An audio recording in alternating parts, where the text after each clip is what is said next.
Okay, ஷோக்குள்ள போயிடலாம். Welcome to the imperfect show. மூன்றாவது முறையாக பிரதமர் மோடி பதவியேற்ற பின் கலந்துகிட்ட முதல் பெரிய ஃபங்க்ஷன் பாக்குறப்ப நான்காவது முறையாக முதல்வராக பதவி ஏற்றுக்கிட்ட சந்திரபாபு நாயுடு ஃபங்க்ஷன்லாம் வந்து கலந்துருந்தாரு. விஜயவாடால இன்னைக்கு காலையில ஒரு பிரம்மாண்டமான நிகழ்ச்சி. மோடி வந்திருந்தாக, உள்துறை அமைச்சர் அமித்ஷா வந்திருந்தாக, பிஜேபி தலைவர் நட்டா வந்திருந்தாக, ரஜினி வந்திருந்தாக, சிரஞ்சீவி வந்திருந்தாக, பாலையா வந்திருந்தாரு. எனக்கு யாருப்பா இவரு அப்படிங்கிற மாதிரி ஓபிஎஸ் வந்திருந்தாரு. ஆனா அவரால் பதவி ஏத்துக்க முடியல. ஆனா எல்லா பதவி பிரமாணத்துக்கும் வந்து ஒரு கூட்டணி கட்சி அப்படின்ற அடிப்படையில போயிடுறாரு. அதே மாதிரி 2 மாநில முன்னாள் கவர்னரா இருந்த இப்ப தெலுங்கானா கத்துக்கிட்டாங்களாம் அக்கா தமிழிசை சவுந்தரராஜன் போய் கலந்துக்கிட்டாங்க.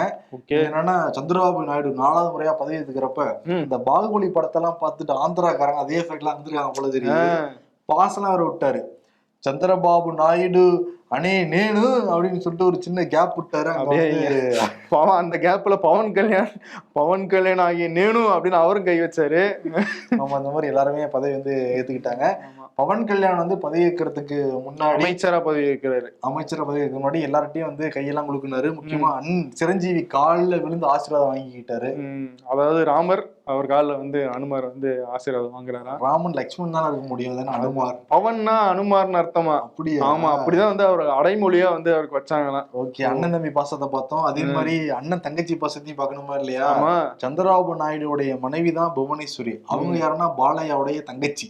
ஓஹோ, அதனால வந்து அண்ணன் வந்து தங்கச்சிக்கு அந்த ஸ்டேஜ்ல என்ன கொடுத்துட்டு போனாரு. இது ஏதோ வாரிசுகள் இணையும் விழா மாதிரி இருக்கு எனக்கு. ஆனா பிஜேபி வாரிசுகள் எதிரான கட்சி. ஆனா மேடையிலேயே ஆந்திர மக்கள் இருக்கிற எல்லா ஸ்டேட் மக்களும் இதெல்லாம் பார்த்துட்டு. ஆமா, தமிழிசை சவுந்தரராஜன் அவங்களுக்கு வந்து ஏதோ ஒரு அசௌகரியமான ஒரு சிச்சுவேஷன் ஏற்பட்டுச்சாமே. ஆமா, மேடையில ஏறுறப்பவே அமித்ஷா ஒரு வணக்கம் வச்சாங்க. அமித்ஷா முதல்ல வணக்கம் வச்சாங்க. அப்புறம் என்ன யோசிச்சாரோ தெரியல, 2 ஸ்டெப்பு போன தமிழிசையை கூப்பிட்டு இங்க வாங்கன்னு கூப்பிட்டு ஏதோ கண்டிக்கிற மாதிரி தான் பேசினாங்க. முதல்ல அதை கேட்டுக்கிட்ட தமிழிசை சவுந்தரராஜன் அப்புறம் மறுத்து பேசுறாங்க. அவங்க பேச விடல அமித்ஷா. இல்ல இல்ல இல்ல நான் சொல்றது நீ கேட்கணுங்கிற மாதிரி தான் இருந்துச்சு அந்த பாடி லாங்குவேஜ், அதோடைய தோற்றம், அதோடைய தோரணை. ஆனா என்ன பேசுனாங்க 2 பேரும் தான் தெரியும். ஆனா வெளியில இருந்து பாக்குறப்ப கண்டிச்ச மாதிரிதான் தெரிஞ்சது அப்படின்னு சொல்றாங்க. ஏன்னா உட்கட்சி பூசல் தமிழ்நாட்டுல பாஜக ரொம்ப அதிகமாகிட்டே இருக்கு. ஏன்னா தமிழிசை சவுந்தரராஜன் தமிழ்நாட்டிலயும் சரி இல்ல டெல்லியில போனப்பையும் சரி, தேர்தலுங்கிறது ஒரு வியூகம், அந்த வெற்றி யுகம் நாங்க வந்து அதிமுக அமைக்கணும்னு நினைச்சோம். பட் அண்ணாமலை வேற மாதிரி சிந்திச்சாரு. அவருக்கு அதுல விருப்பம் எல்லாம் சொல்லியிருந்தாங்க. அதே மாதிரி நான் இருந்தப்ப சமூக விரோதிகளை கட்சிக்குள்ள சேர்க்கவே கிடையாது. இப்ப நிறைய பேர் எல்லாம் சேர்த்தாங்க. மாதிரி அண்ணாமலைக்கும் முன்னாள் தலைவருக்கும் முன்னாள் தலைவருக்குமான கோஷ்டி முதல் ரொம்ப அதிகமா தான் இருந்தது. அதை பத்தி ஒருவேளை பேசி இருப்பாங்களோங்கிற ஒரு சந்தேகம் தமிழ்நாட்டுல இருக்கிற மக்களுக்கு எல்லாமே இருக்கு. வெளியில அப்படி நீங்க பொதுவா பேசுறது தப்புன்னு கண்டிச்சாங்களோ அப்படின்னு ஒரு கொஸ்டின் மார்க் எழுப்பிட்டு இருக்காங்க. ஆனா அமித்ஷா பேசின பின்னாடி தமிழிசை போய் உட்காந்தாங்க. பாத்துட்டு தான் இருந்தேன்.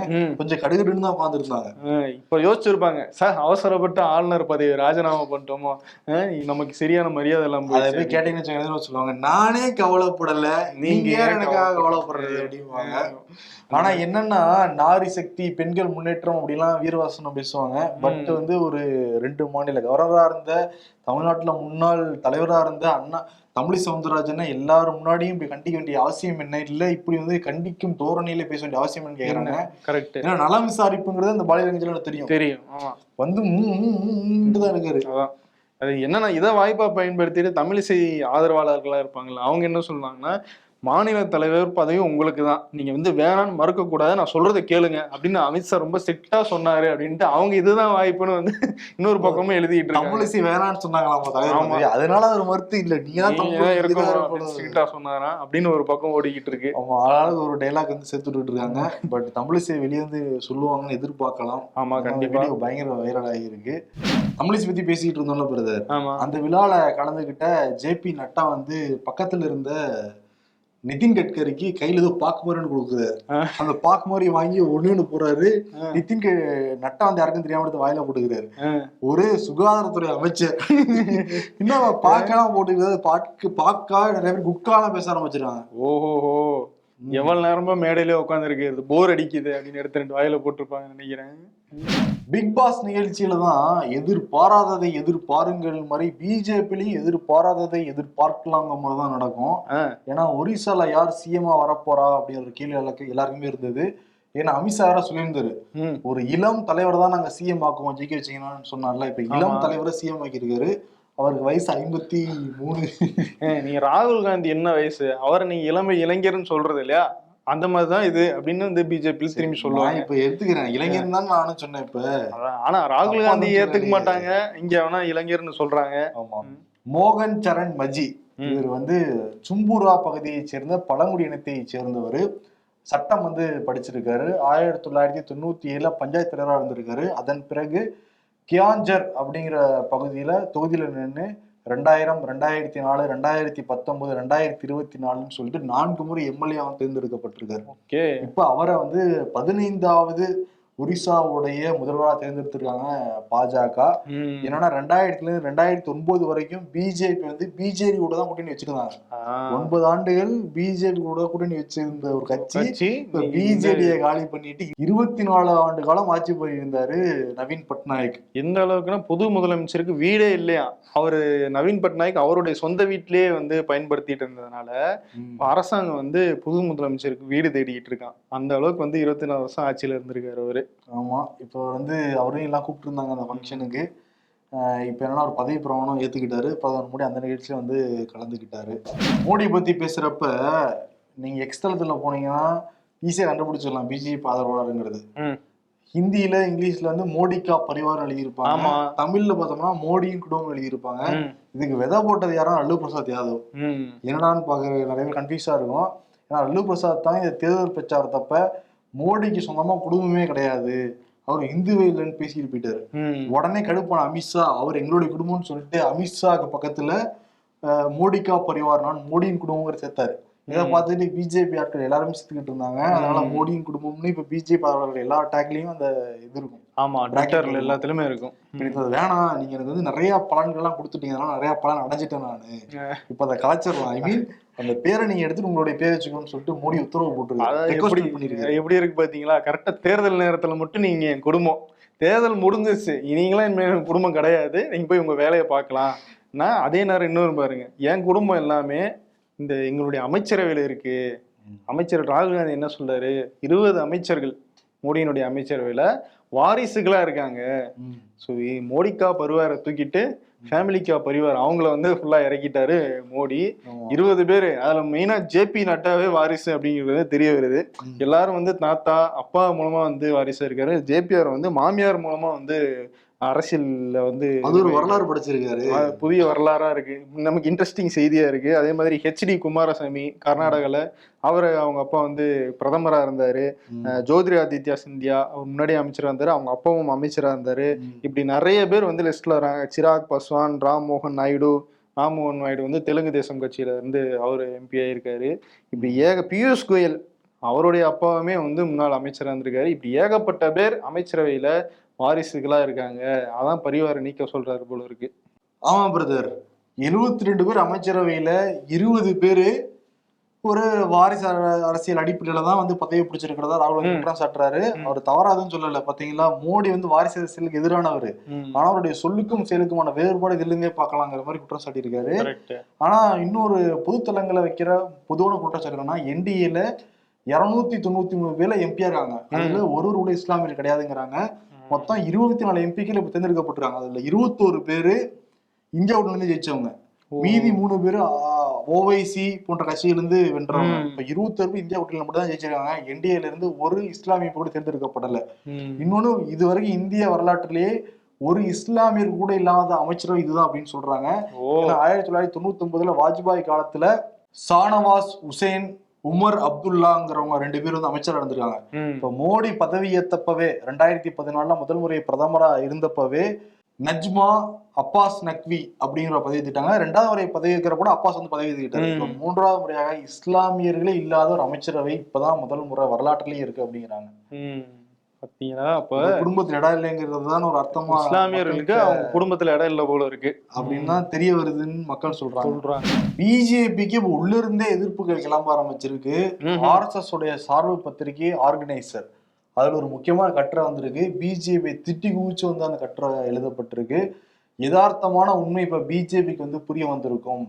களத்துல வந்து இறங்கி வேலை செய்யாம சமூகத்தை வலைதளத்துல இறங்கி வேலை செஞ்சா போதும் நிறைய பேர் நினைச்சிட்டு இருக்காங்க. அந்த மாயையிலிருந்து தலைவர்கள் எல்லாருமே வெளியே வரணும் அப்படிங்கிற கிளாஸ் எல்லாம் வந்து எடுத்துக்கிட்டு உலகத்திலேயே இல்லாத அளவுக்கு ஒரு தொண்டர் படை கொண்டது ஆர்எஸ்எஸ், அந்த ஆர்எஸ்எஸ் தான் பேக் போனா இருந்து பிஜேபி இயக்குது, அதெல்லாம் பிஜேபி புரிஞ்சுக்கணுங்கிற மாதிரி ஒரு கட்டுரை. ஓ, ஆல்ரெடி புகஞ்சுக்கிட்டே இருந்துச்சு உள்ள. ஏன்னா மோடி பிரதமரா இருக்கிறது வந்து ஆர்எஸ்எஸ்க்கு பிடிக்கல அப்படின்ற மாதிரி எல்லாம் தகவல் வெளியே வந்துகிட்டு இருந்துச்சு. மோகன் பகவத் கூட டைரக்டாவே கிளாஸ் எடுத்து இருந்தாரு. இன்னாவது நீங்க வந்து எலெக்ஷன் முடிஞ்சிருச்சு, இனியாவது நீங்க நாட்டு மக்களுக்காக வேலை பாருங்க, எலெக்ஷன்ல ஜெயிக்கிறது மட்டுமே உங்களுடைய இலக்கு கிடையாது, மக்களுக்கு செஞ்சீங்கன்னா தான் அவங்களும் நம்புவாங்க, அப்பதான் நம்ம வந்து தொடர்ந்து ஆட்சியில இருக்க முடியும்னு அட்வைஸ் எல்லாம் பண்ணியிருந்தாரு. சோ இப்ப அது உள்ள வந்து விரிசல் வந்து பெருசாகிட்டே வருது போல. அப்படி எழுதுறாங்க, பேசுறது இப்படி பேசுறாங்க அப்படின்னா கூட இன்னொரு சைடு என்ன சொல்றாங்கன்னா, இது எல்லாமே திசை திருப்புறதுக்கு தான், எலெக்ஷன் முடியறதுக்கு முன்னாடி சொல்லியிருந்தா பரவாயில்ல, முடிஞ்சதுக்கு அப்புறம் கிளாஸ் எடுக்கிறதுங்கிறது திசை திருப்பதான் பாக்குறாங்க, அதெல்லாம் நம்பிடக்கூடாதுன்னு பல பேர் சொல்றாங்க. ஓஹோ, இப்படி போய்கிட்டு இருக்கு. இன்னொரு பக்கம் வந்து மக்களவை 18வது நாடாளுமன்றத்தின் முதல் மக்களவை கூட்டம் வந்து ஜூன் 24ஆம் தேதி தொடங்குது. அன்னைக்கு குடியரசுத் தலைவர் வந்து உரையாற்றுவாரு. அப்புறம் புதிதாக வந்து தேர்ந்தெடுக்கப்பட்ட எல்லாருமே வந்து பதவி பிரமாணம் எல்லாமே உள்ள வந்து ஏத்துக்குவாங்க. சபாநாயகர் தானே பதவி பிரமாணம் பண்ணி வைக்கணும். ஆமா, யார் அந்த சபாநாயகர், அதுலதான் ட்விஸ்ட் இருக்கு, வெயிட் பண்ணிட்டு இருக்காங்க. ஆமா, நிதிஷ்குமாரும் கேக்குறாரு, இப்ப பதவி ஏத்துக்கிட்ட சந்திரபாபு நாயுடு அவங்க கட்சி சேர்ந்ததான் கேக்குறாங்க. ஆனா யாருக்கு வேணாம்னு சொல்லிட்டு ராமாராவுடைய மகள், அப்பதான் அவங்கதான் பாஜக மாநில தலைவரா இருக்காங்க, அவங்களே வந்து பதவி வைக்கலாம்னு சொல்லிட்டு பிஜேபியோட பிளான் எல்லாமே இருக்கு, போகாதுன்னு தெரியும். ஆனா சபாநாயகர் தான் எல்லாருக்கும் பதவி பிரமாணம் செஞ்சு வைப்பாங்க. அதே மாதிரி அவங்கதான் வந்து எத்தனை எம்பிகளை, எதிர்கட்சி எம்பிகளை டிஸ்மிஸ் பண்ணலாம் அப்படிங்கிற முடிவும் அவங்கதான் எடுக்கிறது. ஸோ அந்த பதவியை நம்ம கையில வச்சுக்கிட்டோம் அப்படின்னோம்னா சில நேரம் பிஜேபி ரொம்ப வந்து அட்வான்டேஜ் எடுத்துக்க விடாம தடுக்கலாம் அப்படிங்கிறது சந்திரபாபு நாயுடுவோடதும் சரி நிதிஷ்குமாரோடைய ஒரு ஸ்டாண்டா இருந்துகிட்டு இருக்கு. மோடி 3வது பதவி ஏத்துக்கிட்டா கூட பாருங்க, அடுத்து பிஜேபி தலைவர் யாருன்னு ஒரு கேள்வி இருக்கு. ஏன்னா அந்த ஜூன் 30ஓட நட்டாவுடைய பதவி காலங்கிறது முடியுது. அவருக்கு அமைச்சர் பதவியும் கொடுத்துட்டாங்க. ஏன்னா அவருக்கு சுகாதாரத்துறை வந்து கொடுத்துட்டாங்க. செயல் தலைவராக நியமிக்கலாம் ஒரு டாபிக் வந்து போய்கிட்டு இருக்கு. கூடிய விரைவில் எதிர்பார்க்கலாம் அப்படிங்கிற தகவல் வெளியாயிருக்கு. ஓகே, இன்னொரு பக்கம் உச்ச நீதிமன்றம் நீட்டு தேர்வு விஷயமா வந்து ஒரு குட்டு வந்து வச்சிருக்கு. இந்த தேசிய தேர்வு முகமைக்கு என்ன சொல்லியிருக்காங்கன்னா, நீட்டு முறைகேடு நடந்துச்சு அப்படின்னு சொல்லிட்டு பல்வேறு புகார்கள் வந்து உச்சநீதிமன்றத்தில் வழக்கா வந்து தாக்கல் செய்யப்பட்டிருக்கு. உதாரணத்துக்கு வந்து கொஸ்டின் பேப்பர் லீக் ஆயிடுச்சு அப்படின்ற புகார், கிரேஸ் மார்க்ஸ் நிறைய ஒரு குறிப்பிட்ட மாணவர்களுக்கு போட்டிருக்காங்க, அவங்களுக்கு வந்து தேர்வு கொஸ்டின் பேப்பர் தாமதமாக கொடுத்தாங்க, நேரம் கரெக்டாக வந்து கொடுக்கலன்றதுனால கிரேஸ் மார்க் போட்டாங்க, அதில் சில குளறுபடிகள் நடந்திருக்கு, ஒரே சென்டரில் சேர்ந்த பல மாணவர்கள் வந்து டாப்ல வந்து வந்திருக்காங்க, இதெல்லாம் எப்படி அப்படின்னு சொல்லிட்டு பல்வேறு மனுக்கள் வந்து தாக்கல் செய்யப்பட்டுச்சு. அந்த மனுக்களை விசாரிச்ச உச்சநீதிமன்றம் நீட் தேர்வினுடைய அந்த புனிதத்தன்மை பாதிக்கப்பட்டிருக்கு, இதை நாங்கள் அப்படியே விட முடியாது, தேர்வு ஆணையம் அப்படின்றது வந்து நீங்கள் கரெக்டாக பதில சொல்லணும் அப்படின்னு சொல்லிட்டு வந்து ஒரு கேள்வி வச்சிருக்காங்க. ஸோ அங்கேயுமே வந்து ஒரு சந்தேகம் வந்து உச்சநீதிமன்றத்துக்கே எழுந்திருக்கு இந்த விஷயங்கள்லாம் பார்க்கும்போது. இந்த ஸ்டேட்மெண்ட்லேயே தெரியுது, புனிதம் கெட்டு விட்டதுன்னு அர்த்தம், எப்படி தீர்ப்பு எழுதிருக்காங்க, எங்கேயோ இருக்கு, அது யாருன்னா அந்த பிளாக் ஷிப் கண்டுபிடிக்கணும் அப்படின்னு சொல்லியிருக்காங்க, புரியாருக்காங்க. ஆனா தேர்வெல்லாம் ரத்து பண்ண முடியாதுங்கிறதான் உச்சநீதிமன்ற நிலைப்பாடம் இருக்கு. ஏன்னா நிறைய மாணவர்கள் பாதிக்கப்படுவாங்க அப்படின்னு, எல்லாத்தையும் ஒரே வழக்கா நாங்க விசாரிப்போங்கிறதையும் சொல்லியிருக்காங்க. பொறுத்திருந்து பார்க்கலாம். அதான் மக்களவையில நான் இதை பத்தி விவாதிச்சே தீர்வு ராகுல் காந்தி உறுதி எடுத்திருக்காருல்ல. ஆமா, அது ஃபர்ஸ்ட் விஷயமா அதான் எடுப்பாங்கன்னு நினைக்கிறேன். இன்னொரு பக்கம் ராகுல் காந்தி இன்னொரு விஷயத்தையும் சொல்லியிருக்காரு, இந்த விவாதத்துக்கு வர்றதுக்கு இருக்கட்டும், நீங்க முதல்ல எந்த தொகுதியை நீங்க ராஜினாமா பண்ண போறீங்க அப்படின்ற ஒரு பெரிய கேள்வி அவர் முன்னாடி இருக்கு. ஏன்னா வயநாடு போன தடவை ஜெயிக்க வச்சாங்க, இந்த தடவையும் வந்து ஜெயிக்க வச்சிட்டாங்க, அந்த தொகுதியை விட்டு கொடுக்கறதா, இல்ல ரேபரேலி உத்தரப்பிரதேசத்துல வந்து குடும்பமா வந்து நம்ம தொடர்ந்து ஜெயிச்சுக்கிட்டு இருக்கோம், உத்தரப்பிரதேசத்துல வந்து ஒரு எம்பியா இருக்கிறது பெரிய விஷயம், கட்சிக்கு பின்னாடி வந்து வளர்ச்சி இதெல்லாம் தேவைப்படும், அடுத்த வருஷம் சட்டமன்ற தேர்தல் வேற வருது, இதுல வந்து எதை விடுறது அப்படின்ற கன்ஃபியூஷன்ல வந்து ராகுல் காந்தி இருக்கானா. ஆனா இருந்தாலும் வந்து நான் வந்து அந்த கன்ஃபியூஷன்லாம் இல்ல, மக்கள் நான் எது சொன்னாலும் ஏத்துக்குவாங்க, மகிழ்ச்சியா ஏத்துப்பாங்க அப்படின்னு வந்து பேசிட்டு இருக்காரு ராகுல் காந்தி. மக்கள் சொல்ல நான் கேட்பேன் அப்படிங்கிறாரு. இப்ப மக்கள் ரெண்டு பக்கமும் வந்து ஜெயிக்க வச்சிருக்காங்க.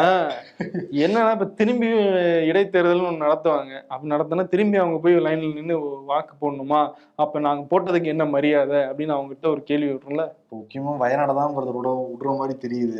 என்ன காரணம்னா அமைதி தொகுதியில தோக்கடிச்சாங்க, பட் வயநாடுல ஜெயிச்சதுனாலதான் நாடாளுமன்றத்துல போய் ராகுல் காந்தினால பேசவே முடிஞ்சது. ஆனா அவங்கள பொறுத்த வரைக்கும் இப்ப அடுத்த எலெக்ஷன் தான் வருது, குடும்பமா நின்றுட்டு ஜெயிக்கிற ஒரு தொகுதி, அதை விட்டு கொடுப்பாங்களா, சென்டிமெண்ட் பல விஷயம் இருக்கு. இப்பதான் வந்து உத்தரப்பிரதேசத்துல ஒரு பிரேக் கொடுத்துருக்காங்க, ஒரு 40 தொகுதி ஜெயிச்சு, சரி இந்த வின்னிங் ஸ்ட்ரீக்கை நம்ம தொடரணும்னா உத்தரப்பிரதேசத்துல இருந்தாதான் நல்லது அப்படின்றதுதான் ஒரு அரசியல்வாதியே யோசிக்கிற விஷயமா இருக்கும். உண்மையாவே அவர் மக்கள் மேல வந்து யோசிச்சு அந்த முடிவெடுப்பாரா அப்படின்றதெல்லாம் நமக்கு தெரியாது. அதுதான் ம். பட் பாப்போம், பெரிய கன்ஃபியூஷன் அவங்களே இருக்காங்க. ஆமா. விளவங்கோடு தொகுதியில வந்து விஜயதரணி கட்சி மாறினால பதவி வந்து ராஜினாமா பண்ணாங்க.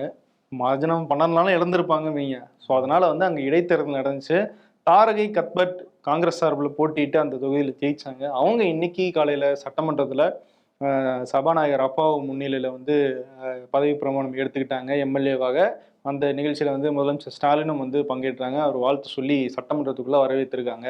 ஓகே, அதே மாதிரி விக்கிரவாண்டி தொகுதியில யார் ஜெயிக்க போறாங்கிறது போக போதான் தெரியும். ஆனா ஆமா. இப்போ என்னன்னா இந்திய கூட்டணிக்குள்ள ஒரு குழப்பம் வந்து ஏற்பட்டிருக்கு. ஓஹோ. தமிழ்நாட்டுல பொறுத்த வரைக்கும் பாஜக தலைமையில அமைஞ்சிருந்தது. அமமுக, பாமக, தமாக ம். நிறைய கட்சிகள் ஒன்று சேர்ந்து வந்து போட்டிட்டாங்க. ஆமா.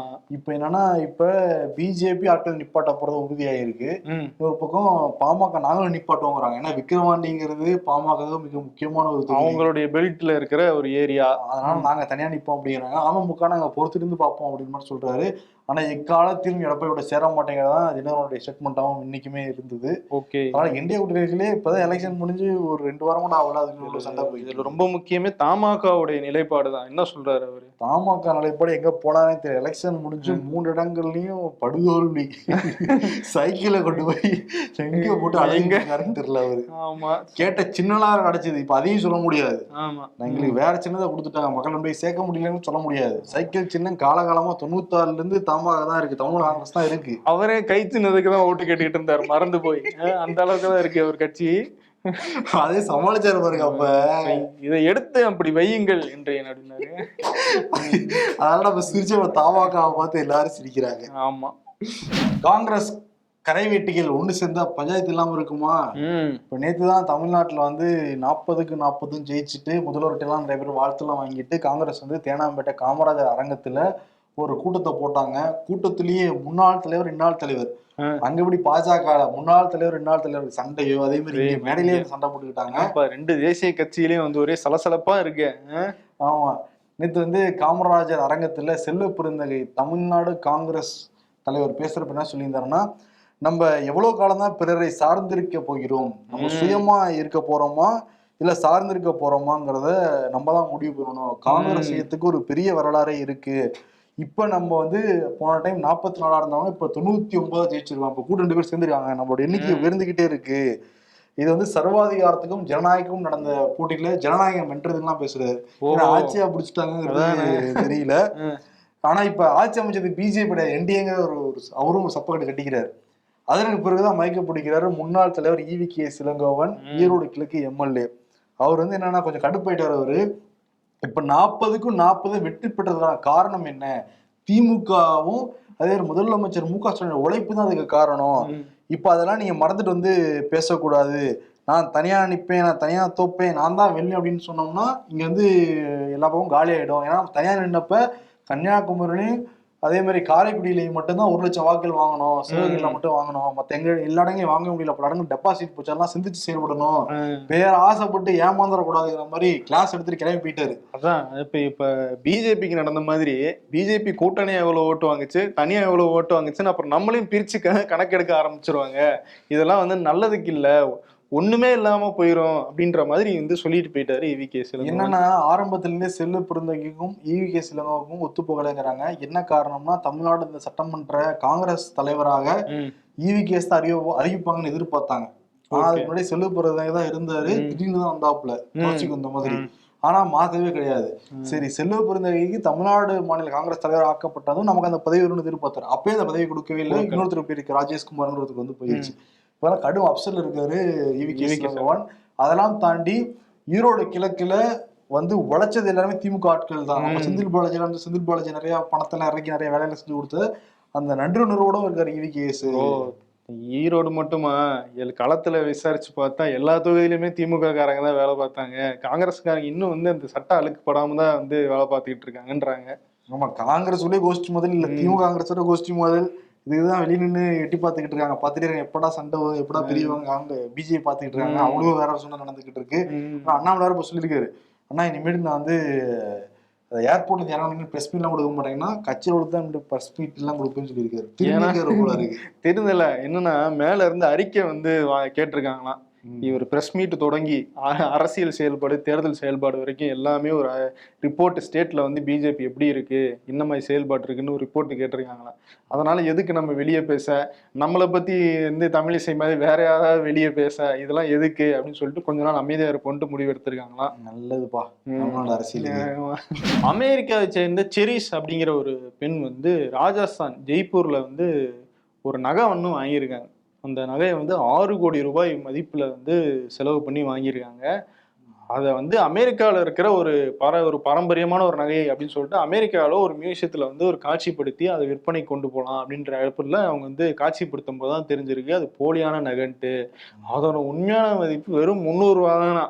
பார்த்தீங்களா, 300 ரூபா நகையா 6 கோடி ரூபாய்க்கு ஒருத்தர் வந்து பிரெயின் வாஷ் பண்ணி வித்துருக்காரு. அது யாரு அப்படின்னு கேட்டோம்னா ஜெய்ப்பூரை சேர்ந்த கௌரவ் சோனி அப்படிங்கிற ஒரு ஆளு. அவங்கள வந்து இவங்க இன்ஸ்டாகிராம் மூலமா தொடர்பு கொண்டு இந்த நகையை பத்தி கேட்டிருக்காங்க. அப்போ வந்து இவர் ஏகப்பட்ட பில்டப் கொடுத்து 6 கோடி ரூபாய் வரைக்கும் வசூல் பண்ணிட்டு ஏமாத்திருக்காரு. திரும்பி வந்து கேட்டதுக்கு அதெல்லாம் இல்லை, நான் வந்து நல்ல நகை தான் கொடுத்தேன், நீங்க தான் வந்து இதை மாத்தி ஃப்ராடு பண்றீங்க அப்படின்னு சொல்லிட்டு ஆளு வந்து தலைமுறையிட்டாரு. இப்போ போலீஸ் வந்து தேடிக்கிட்டு இருக்காங்களாம். ஸோ ஆன்லைன்ல இந்த மாதிரி நிறைய ஃப்ராடு வந்து நடந்துகிட்டு இருக்கு. வெளிநாட்டிலையும் சரி இந்தியாவிலையும் சரி எல்லாரும் உஷாரா இருக்கணும். கத்தி எடுத்தவன் கத்தியாலே சாவான் பழமொழி. கல்யாணம் பண்ணவன் கத்தியே சாவான் புதுமொழி. சொறி சிறங்கு வந்தவன் கை கூட கொஞ்ச நேரம் சும்மா இருக்கும் சாரே. ஆனா டச் போன் வச்சிருக்க கை சத்தியமா கொஞ்ச நேரம் கூட சும்மா இருக்காது சாரே. சொறி சிறங்க தப்பா சொல்லல, கை சும்மா இருக்காதுங்கிற அந்த மீம் வந்து போட்டிருக்காங்க.